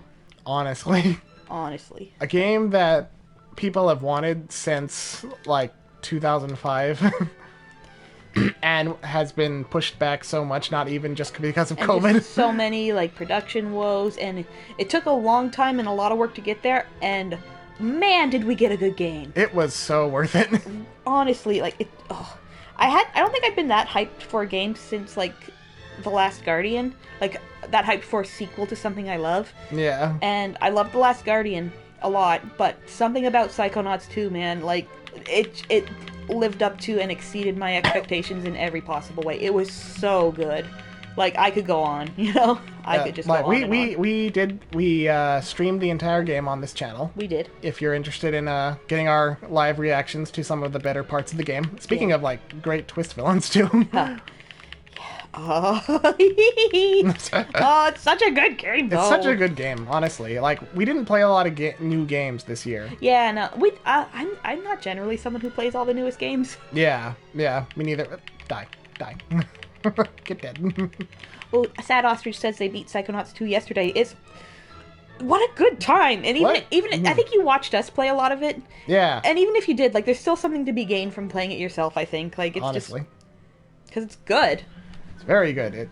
It takes the great stuff from the first game, improves it. Like, it was definitely one of my just highlights of the year, of everything that came out this year. Honestly. Very good. Very good. And you want to shout out Pokemon Snap. I wanted to shout out Pokemon Snap. So I'm a Pokemaniac, Jason's not. I mean, I like Pokemon, but I haven't played all the games. Yeah. I've been getting the Pokemon series fatigue that other Pokemon fans are probably going to be familiar with at this point, especially after Sword and Shield was Sword and Shield. Kind of a disappointment in some ways. In a lot of ways, but Pokemon Snap was so delightful. And, like, I loved the N64 Pokemon Snap back in the day. Yeah. I remember seeing that at, like, the McDonald's N64s. Yeah. If you remember that. They had it at, like, the cabinets at the Blockbuster and stuff. Like, I love Pokemon. Pokemon is part of my daily life. Like, just ask Jason. Like, I'm either drawing it, I'm either playing it. Yeah. I'm either watching it. Like, the shelf in our room is just covered in Pokemon plushies. Like, it's my thing. And it's just a game where you're just in the world watching Pokemon be adorable, and I love it, and it made me really happy, and I got a little choked up at the end, I'm gonna say, just because, like, yes! I want to live in a Pokemon world, you guys. And this is the closest I've come. That and, like, Pokemon Go, right? No, I got more of a vibe of it from, Pokemon Snap, the more, like, this is the Pokemon world I want to be in. Well, I say that just because, like, everybody had a good time when Pokemon Go came out. They did. It's the closest we've come to world peace. Honestly. Pokemon Snap is another game that, like, 20 years, almost 25 years, I think, for the sequel to come out, and it, like, paid off in spades. Yeah, I'm glad you had fun with it. I probably would have fun with it too, honestly. I remember you watching me play it a couple times and being like, I like the cut of this game's jib. Yeah, I'd play it. Yeah. And sorry, what was the next thing? Always Sunny came back for its 15th season, I think. It was a short season. Yeah, only 8 episodes. It was an interesting season. They went some places. Namely Ireland. Yeah. Jason makes references to Always Sunny on his channel. All the time. Constantly. I don't know if people know, like, how much Always Sunny permeates my sense of humor. Yeah, it's a lot. Such a good season. Like, it's now the longest running live-action comedy now. Is it? Yeah. Dang. It's been on for, like, it started 2005, I think. I always kind of forget it's that old. It's very old. It is. And Danny DeVito only joined in the 2nd season. He did. Yeah. But he's iconic. He's so iconic. I love Danny DeVito. It's the funniest show on TV. And it's maintained a certain quality, you know? Yeah. Probably because they do it so, like, you know, there was a good long period between season 14 and 15. And I feel like that's the best way to keep a show fresh. Because, like, they're all doing their own projects, too. Like, I think Rob McElhenney and Glenn Howerton. Howard? Is that his name? Glenn Howerton, I believe. Yeah. They both have their different shows, too. Yeah. So, like, when they come back and do another season, it's, like, something special. And Charlie Day's busy being Luigi. And Frank Reynolds is busy being the Lorax. He's the Lorax! He did a Penguin comic this year, actually, for Batman. That's cool as hell. Yeah. And Caitlin Olsen is very funny. I love Sweet D. There's no such thing as banshees. Banshees aren't real! Is that what it was? Yes, that could be it! She's so... I love Sweet D. Honestly. Ugh. Very good stuff. We love it. So, that's all the stuff that we have to talk about for 2021. But some stuff we're looking forward to in 2022. Such as? More Owl House and Amphibia. Indeed. To start, because, like, obviously. And yes, I said it before, I'll say it again. I will make videos on both of those when the seasons are done. Yeah. What else is coming out? I feel like something was announced recently. The bad guys from DreamWorks looks like fun. Yeah, yeah. Is season 3 of Beastars coming out this year? Probably. Yeah. It's gonna be the last season, I believe. Really? Yeah, I think they announced season 3's the end. Oh, really? Oh. Yeah. I thought they had more. I feel like I saw that somewhere, just on like one of those Google News blurbs that don't mean anything. You know? Yeah, so it might not mean anything. Yeah. We'll see. The Batman. The Batman. Like, when that movie's gone through a lot of production issues. Yeah. Not even just COVID. Like, it was gonna be more tied into the DCEU. And then they were like, wait a minute. No. Well, it's like Ben Affleck, who I like as Batman. Like, despite my seething hatred for Batman v Superman, I think he did a pretty good job as Batman. Yeah. Him and Jeremy Irons as Alfred. They were both really good. They were my favorite parts of that movie, along with Wonder Woman. But Gal Gadot is... Anyway, Ben Affleck was going to not only star as Batman, but also direct it, which would have been a good angle, I think. But then, like, production issues and all that, like, he had to step away. But I think what saved it was Matt Reeves, who directed Cloverfield and the later two Planet of the Apes. Not the first Cloverfield, that was J.J. Abrams. No, he directed that. Did he? Yeah, J.J. Abrams produced it. Oh, okay, fair enough. It's been a while. I think that was actually the movie that, like, it got him his start, his big break. Okay. Matt Reeves. You only watched Cloverfield for the first time, like, last year, huh? Or the year before? Or it was one time when you visited when we were long distance. No, that was Cloverfield, 10 Cloverfield Lane. Oh, okay. We saw the first film over a date on Discord. Ah. Anyhoozle. 10 Cloverfield But Matt Lane. Reeves, I really loved the Dawn of the Planet of the Apes and War for the Planet of the Apes. Those are both really, really good movies. The new Planet of the Apes trilogy it's buck wild how good it is. Like, honestly, it has no reason being that good. No, it has no right. That alone makes me really excited for what he's gonna do with Batman, but, like, also the cast. This is, like, the best, most fitting cast for a Batman movie that I've seen ever. Like, you got Robert Pattinson as Batman, who I was always really excited for just because he's a great actor, and Twilight was forever ago. Shut the hell up. Yeah, like, watch The Lighthouse. Honestly. Andy Serkis is gonna be Alfred. That's the shit. That is the shit. Zoe Kravitz as Catwoman. Great. Colin Farrell as Penguin. I thought they were gonna go for the more pretty boy Penguin, like, look that they've done with, like, Gotham and the Telltale Batman, which I like because it's different. But, like, he's going the full, like, makeup and fat suit, and, like, he's really leaning into the more grotesque kind of Arkham series Penguin, which really cool. I like that. Who else was in it? Paul Dano is gonna be the Riddler. He was Eli and Paul from There Will Be Blood. Really, like, when every casting announcement they had, I was like, oh, that's brilliant. It's That's gonna gotta be feel good. Yeah. I just love what I've seen from the trailer so far. It's that. Oh, I'm just gonna vibe to that movie. Yeah. It's coming out on my birthday. Yeah. That is the ultimate birthday present for me. That and Turning Red. But let me read some comments first. Oh yeah, Sod Alstridge says Umbrella Academy Season 3. Did that come out this year? Did that come out already? We didn't even watch season 2 yet, so yeah, sorry. we're way behind on that. You know what? My history with Umbrella Academy is I've been reading it since the first, like, preview comic came out on Free Comic Book Day, and then the show kind of snuck up on me, and then the third comic series here, Hotel Oblivion, also snuck up on me, and I haven't been able to find the first issue of Hotel Oblivion, so I can't read it yet. I have all the rest, and it turns out comics are hard to find. Yeah.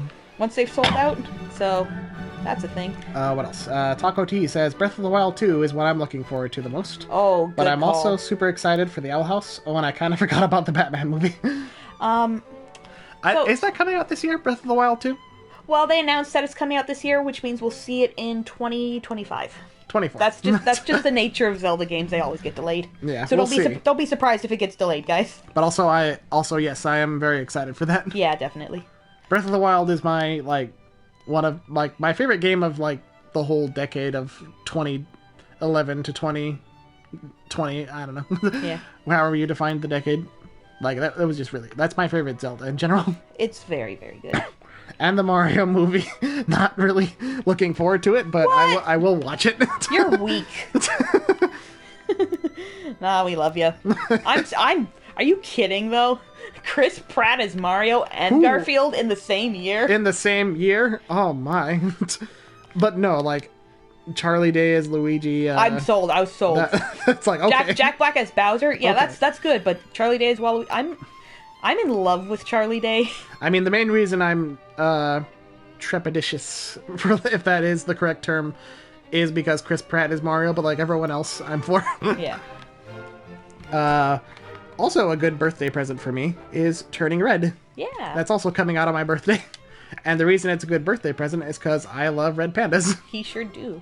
Yeah, Turning Red is the next Pixar movie about a Canadian girl who... In Vancouver, I think. Yeah, who turns into a red panda, a giant one, whenever she gets really kind of flustered or her emotions get too much, too big. Yeah. It's a metaphor. It's the same director who did the Bow short in front of Incredibles 2. Yeah. So we watched that short with too many white people in the theater because honestly, everyone was like, "What?" It's a metaphor. Yeah, dumbasses. Oh yeah, Sonic 2 is coming out this year. Yeah. We forgot to mention Candyman. Oh yeah, Candyman. Candyman. Much more compelling villain than the Bye Bye Man. Honestly, I wouldn't really call that a favorite, but Really? I really dug the vibe of that movie. Me too. I got it for you for Christmas because I thought you loved it. Oh yeah, I'll take it honestly. I mean, I loved it. The reboot Candyman and the original Candyman, Which we also watched for the first time. were really good and really thoughtful movies. Yeah. Honestly, I like people who complain the new one was woke. It's guys, it's Go did you not watch- see the first one? I'm gonna have to say no. And I liked the angle they had for the expanding on the Candyman mythos. The guy says, "Oh, Candyman's not just a guy; he's the whole hive. Yeah. It's just the systematic, oppression of black men." Yeah. That was something present in the first one, and they expanded on it. It's great. But yeah, we were the only ones who saw that in the theater. When we saw that Candyman And Nightmare Alley. It was a good time. yeah. Oh, the next Spider-Verse movie. Super excited for that. Yes, we also have that here. That's my major... before we talk about that, I also have Doctor Strange, Multiverse of Madness. The main reason I'm excited for that movie is because Sam Raimi is making it. Oh, Sam Raimi. He hasn't made a movie in a long time. Not since that Oz movie, which was just fine. That movie had a lot of problems, but it was fine. But Multiverse of Madness, if he gets to implement even a third of his horror roots, that movie's gonna be pretty wild. Yeah. Love me a horror movie. That's what the MCU needs, I think. That's what superhero movies need in general. They need more experimentation with the genre. Yeah, with different genres. Like with Guardians of the Galaxy being more comedic. Yeah, and Logan was more it's a stock comment, but Logan was way more of a Western than a typical X-Men movie. Yeah. And Deadpool, obviously. Yeah. They need way more experimental stuff. Yeah, just go crazy with it, guys. But yes, Spider-Man Across the Spider-Verse Part 1. Thank God. Did we see that coming? Did anyone know it was going to be a Part 1 thing? Oh, I knew they wanted to make more than 2, but Part 1 and Part 2 movies nowadays are not really done anymore, Yeah. Especially for stuff that isn't based off young adult dystopian novels. You know what? I could very well see the third Spider-Man being not actually Across the Spider-Verse Part 2 and have a different title, and this is just how they wanted to announce it to us. Yeah. If there was going to be a third, I could... originally Infinity War was going to be Part 1, Part 2, but then It became Infinity War Endgame. But Yeah. because I think, again, adding Part 1 and Part 2 to the titles is seen as kind of taboo again. Like, obviously with, like, Harry Potter, Deathly Hallows, like, that was ensured success just because of how popular that series was. Yeah. But then, like, when you got to, like, what was that one series? Divergent? Like, the one with all the one I never saw. The one with, like, the parkour kids and, like... It's like you're either evil or you're a farmer or something. Is that one? That's your groups, yeah. Like, by the time they tried to do a part 1, part 2 with that, like, it just failed miserably. Yeah. So it really is surprising to see, like, part 1. Surprising, but not unwelcome. A surprise, to be sure, but a welcome one. In the words of Grandpappy Palpatine. Ugh. And so Into the Spider-Verse didn't do amazing for some reason. Like, it did enough. I think enough. it wasn't a failure at the box office. No, obviously it was enough that they could make a sequel. But I think it's gotten a cult following at this point. Like, if you look at, like, the music video for Sunflower on YouTube, it's got, like, billions of views. Yeah, and where the f*** were you all when it... Honestly. So I think the sequel's going to do a lot better. I saw the Into the Spider-Verse 3 times when it was in theaters. He would have voted it for a third term if he could have. Shut up. Whew. Yeah. That is pretty much everything on this list that we have made. We can probably expect some news on Gen 9 of Pokemon this year, probably. Oh, I'm looking forward to Legends Arceus a lot. Oh yeah, what's that? It is the more Breath of the Wild looking game. It's probably not. Yeah, there are a lot of games that are coming out like this year or in the near future that are like really Breath of the Wild inspired. You know, like that Sonic game. Yeah, and the Kirby game. And There's an open world Kirby game coming out, you guys. Open world? Yeah, that looked interesting. It did. What games are coming out this year? Sons of the Forest. Oh yeah, Sons of the Forest. Which we will definitely be playing. Yeah, that'll be fun. And I think that's it. Yeah. Really? Yeah, Legends Arceus I'm very excited for because like I was saying before, how the Pokemon series is definitely stagnating. That's not news to anyone who is a Pokemon fan. They're doing something a lot different. I didn't expect them to have new Pokemon in it, and I have a living Pokedex. I'm a Pokemon master. She is. So I'm excited about that. Some more dudes to catch. Yeah, catch all those dudes. I gotta catch the dudes, Pokemon. So yeah, that's everything on this list that we have made. Yes. 2021, we didn't watch a lot of stuff because we're poor. We are quite poor. But like everything we watched, most of everything we watched was really good. Yeah. Like I think the standout favorites were Centaur World again, Mitchell's vs. the Machines, Luca and Kanto. Yeah. Spider-Man No Way Home. It was a pretty dang good year for a cartoon fan. Yeah, honestly. And being a Spider-Man fan. Yeah, definitely. God of War Ragnarok. Oh, Ragnarok, that's right. We gotta play the first one. We're gonna play it on stream at yeah, some point. because you've never played it. I have not played it. And we need to play it before you get major spoilers. I'm like an OG God of War fan. I played the original series, all of that. But I never played the new one. It's because I never finished Ascension. Something about that one just didn't click for me. Which you don't really need to. No, I know, but like... It's a different reboot. And then like the new game came out and then I was poor. So I didn't play it. But I have the new game, so we're good. Oh wait. What are those guys doing? They spawned again. They just live here, Jason. Are you okay? He's dead. What did you guys do? They killed him. What did you do? Don't look at his butt. We're on YouTube. You're right. We're definitely gonna play God of War on stream at some point in the near future. And Ragnarok is going to be pretty sweet. Pretty sweet. Pretty sweet. So yeah, 2022, I think, like... What was the worst stuff of 2022? Of 2021? The worst stuff? 20... I don't even know. NFTs. Oh, NFTs, definitely. That was weird that happened. But yeah, there's obviously 2021 was a pretty hard year. Like, I think for us too, like, it started out really rough. Yeah, we won't get too into it, but like there was some trials and tribulations for us. But like, for us, it definitely ended better than it started. And I think even just today, like, our landlord came over to talk about our new lease, and it was not as bad as we thought it was going to be. It not wasn't nearly as bad at all. So I take that as a good omen for sure. Yeah, I think we're definitely starting out the year better than last year. Yeah. Like, obviously, and then taxes is going to be a thing we're have to figure out, but, like... Because Jason's an American living in Canada now. Yeah. But, like, I think in terms of the future, like, I'm optimistic. I am too. And obviously, we're still dealing with, like, COVID-19 and all that, but... And, like, other personal things, like work stuff, and it's been so long since you've been able to see your family. I hope you can see them this year. Yeah, most definitely. But, and also, like, in terms of this channel... Oh, yeah, you like, I've been really fortunate to just kind of stumble onto the mini success that this channel has been. Yeah. Like, obviously, I'm not the most well-known person. I say genuine things as I hack this poor man to pieces. Yeah. Like, obviously, I'm not the most well-known, and I don't really want to be.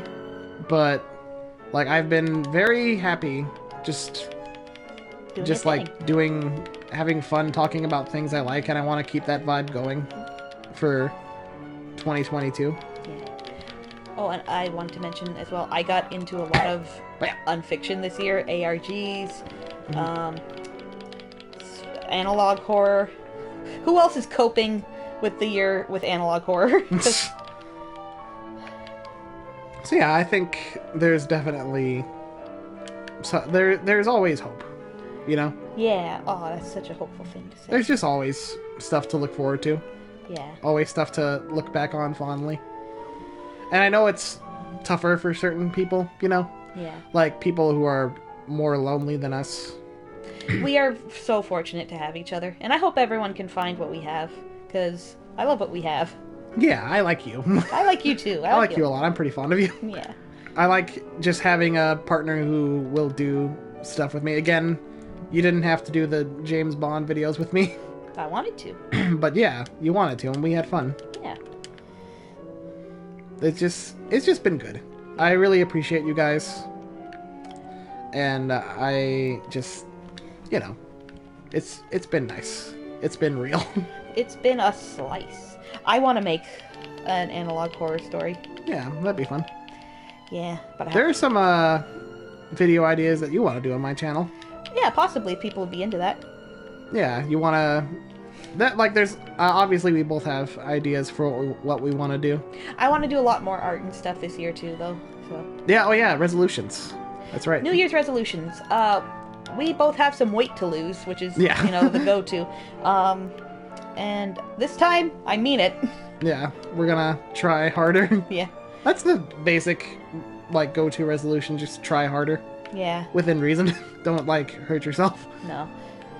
And I want to write more. Yeah. Like, not even just, like, for videos and such. Just, you know, story ideas and, like, short story ideas. Gotta try and find the sinkhole and jump into it. That's my resolution. Yeah. I'm covered in blood. Also try and stream more games this year. Streaming games has been really fun. Yeah. Like, we don't get a lot of viewers, but we get a lot of interesting conversations. Yeah. And I just like doing it with you. Yeah. We love sharing things we love. We love you guys. Hey, person. You just kind of popped out of nowhere. Get him! He'll lead you to the sinkhole. I'm running out of stamina. You don't have a map, huh? No. You gotta die. Oh, I think that's it. You're right. Oh. See how like there's no tree cover past a point? You're right. That's how you find like rivers and stuff too out in nature. In nature. Oh well, that's not it. But oh, I guess you just have shit render distance. I'm close. I'm familiar enough with. I'm running out of water. He's running out of water in his body. In my body. I'm familiar enough with this map that I can probably just find the sinkhole. The major stuff we've been dealing with immigration-wise has been resolved for the most part. And I do not wish the immigration process on anyone. Everyone who says, "Oh, America sucks, I'm going to move to Canada," good luck. Good luck. It's not easy. It's expensive, and just lawyer up like right away if you can. Yeah. That's the trick to it. But like now that Jason's able to work legally. Legally, no. Not that he was working illegally. No, I was just doing YouTube. Yeah. Which I don't think would get me in trouble, but no, I don't think so either, because you weren't like making like a taxable salary off YouTube. That being said, thank you to everyone who watched the channel. Honestly, yeah. But Like- you guys have made doing this for fun and also, like, getting paid for it, I think. The revenue helped us a lot, honestly, and it'll continue to help us, and we appreciate it so much. And everyone for the most part's been like so kind, Yeah. and we like talking with you guys. Yeah. Yeah. I agree. Yeah, Sometimes I'm not very good with words sometimes, which is bad because I have a YouTube channel, but... and you're a writer. And I'm a writer. Well, you know, speaking off the cuff is harder than writing sometimes. It can be. Yeah, I had a feeling when you said you were just gonna kind of freestyle this video. I was like, maybe I should help, because sometimes it can be even harder to go off the cuff when you're just alone. Yeah. Where the hell is the sinkhole? I thought you knew the map. Where's the sinkhole? Keep walking in one direction till you find the beach, and then find it from there. Yeah, that's the play. Oh, this is the lake with the geese, right? Yeah, it's Geese Lake, so we're close. It's close. I'm covered in blood too, so might as well wash myself off. You'd think for a like landmark that takes up a good 10% of the entire map, it wouldn't be this hard to find. It'll be a good way to end the video, just jumping straight into the sinkhole. Go Meow, fun. Hi, Griffin. Griffin. Do you want a hamburger? Want a hamburger, little boy? He's got such a funny face. He does. He was such a gremlin as a baby. He's still a gremlin. He's very pretty though. He's a good boy. He's a good boy. He's a handsome boy. What are you doing? Cats are weird. Yeah. Like, you know how they kind of shake their head before they roll over? Yeah. He was doing that, but then he didn't roll over because he's a weirdo. He's a weirdo. And Nova and Dragon are all cuddled up. My baby. baby. I'll take a picture of Yeah, them, take too. some pictures. Oh, there it is. There's a trick that some speedrunners do where if you jump at a certain angle, there's some water down there. Oh? Yeah. Wait, there it is. Are you gonna do it? It's in the middle. I'm gonna try. All right, everyone. It's been real. Have a wonderful 2022. Stay safe. Don't do this. Mask up. Don't jump into a real sinkhole. Get vaccinated. Get boosted. We're gonna get our booster shot soon. And, Exactly, Griffin. and let's kick some 2022 ass. Let's go for it, Leroy Jenkins. Oh, You didn't jump. You didn't jump. He didn't jump. I didn't jump. Oh, well, here we go. Yeah!